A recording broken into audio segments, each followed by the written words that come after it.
Hello, this is Crystal Speed, your HR strategist, here with the COO team. Welcome to day 2 of the Rockstar Team Blueprint Challenge. Congratulations on completing day 1. Day 1 was all about attracting the ideal candidate, that rock star that you need to build out your Rockstar team. Yesterday we talked about opening up the pool so that you can get the talent into your candidate pool and that you're pipelining for future opportunities that come up. Today, we're going to look at the next step in the life of an individual within your organization and thinking about how we welcome them into the organization and keep them there. Today, our topic is welcome them home. So with welcoming them home, there are 2 components that we're going to discuss. The first component deals with your onboarding, how you're helping individuals transition successfully into your organization. There are a couple things to keep in mind as you think about bringing new talent into your organization. So we are going to start off with 4 different things for you to consider. The first one is, in order to help them get off to a good start, you want to invite them into a healthy ethos. When I talk about ethos, I'm talking about the culture of your organization, the values, the characteristics, the spirit of your organization that really embodies and helps individuals live out what the organization is all about. So you want to ensure that you have cultivated already a healthy ethos which supports productivity, that supports bringing your passions and engaging them for the mission, that supports being able to bring your best skills, abilities, knowledge, and experience to the table to support the organization and the team in driving the mission forward. So make sure you have a healthy ethos already built and invite individuals into that. You want to ensure also that you're being intentional about the transition period for an individual.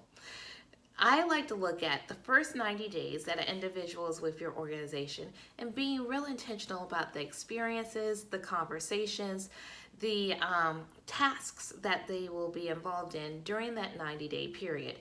It's really critical that your individuals are supported as they are learning about the organization, the mission, and the ethos, as they are really starting to form a relationship with individuals and the entire team. And think about the fact that as you bring a new person onto your Rockstar team, your team is going to have a bit of transition overall as you integrate this new person into the team and into the organization. So you want to be intentional about the first 90 days. In fact, research shows that the first 18 to 24 months is critical.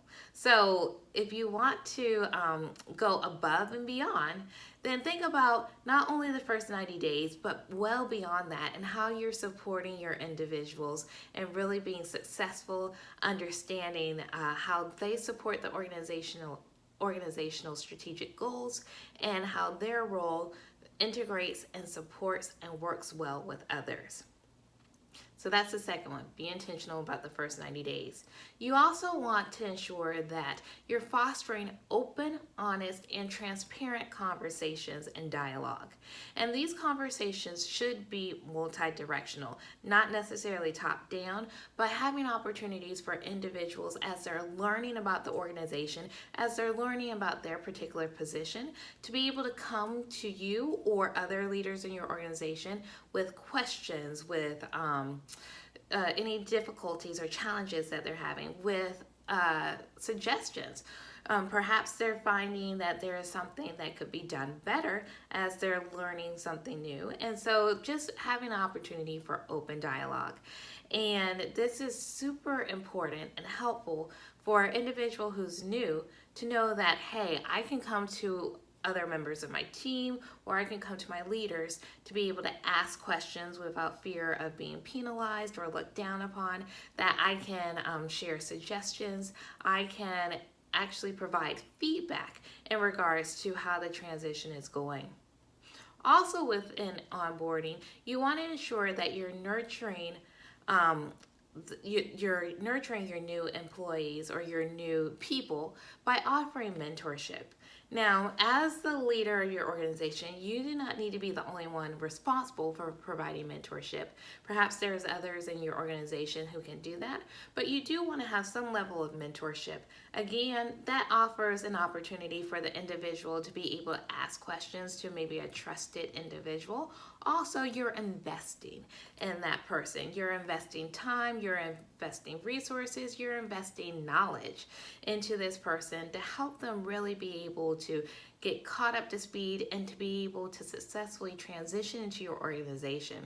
So those 4 things you want to keep in mind with onboarding. That really helps the individual know that, hey, you're home, you have a place in our organization, and we are being intentional about ensuring that you're successful as you transition and become a member of this Rockstar team.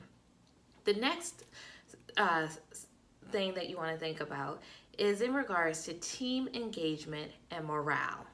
So I like to think of this as making every day worth it, because every day that our people are in our organization executing mission, it should be really focused in on how they are supporting the organization and achieving strategic goals and objectives, and being able to do this well as a contributing member of the team. So a couple things that relate to team engagement, making sure that they stay engaged, and then morale, ensuring that they're excited about the work that they're doing each and every day.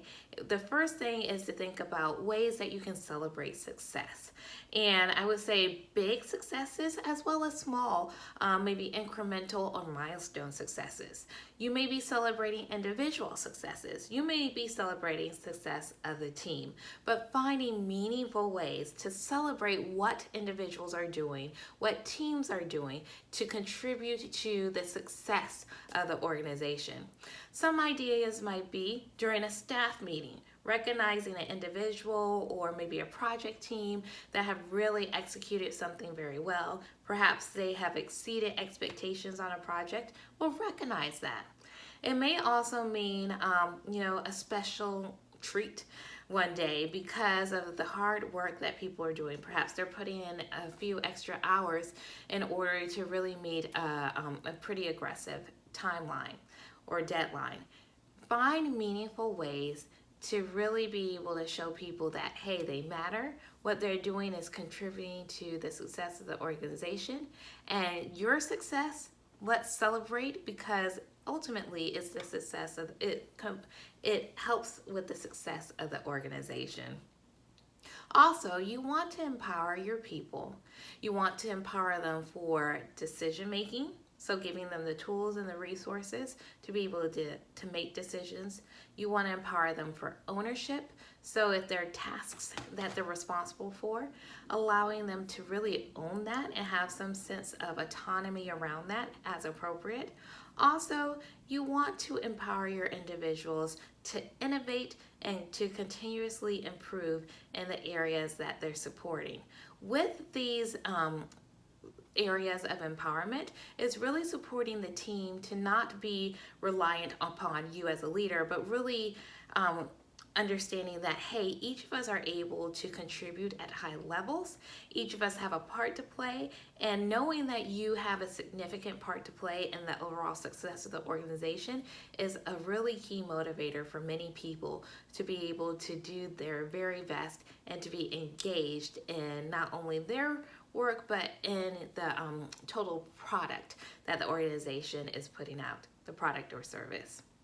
Also, you want to nurture an ethos that capitalizes on the strengths of your people, both individuals and teams. Ethos is so very important. A positive ethos can really spur on creativity, can spur on collaboration, can spur on innovation. A toxic ethos is one that will dampen spirits. It will demotivate many individuals. It will actually have a very negative effect and impact not only on your team, but on your organization being able to execute its mission well. So you want to ensure that you're really nurturing, you're growing, you're investing in an ethos that helps support individuals to bring their best self each and every day, and one that is positive and that really helps engage and ignite individuals to execute the mission of your organization. So today we talked about keeping your Rockstar talent and welcoming them home. So welcoming them home during the onboarding process, and then keeping them excited and engaged on a daily basis. That's done through empowerment and really thinking about an ethos that supports engagement and high employee or people morale. You have a challenge for today. So today's challenge is make today worth it for your people. I want you to do something today that really lets your people know that they are valued, that they are important, they matter, and they're contributing to the success of the organization and contributing to realizing the vision within the communities that you serve. So find something meaningful for your team, whether it's a lunch on the organization, whether it's a pat on the back or a verbal acknowledgement. Find something that really speaks to your people and lets them know that they are valued. Once you've done that, share that with the COO team on our Facebook page. We have a thread for day 2 where you can share what you've done.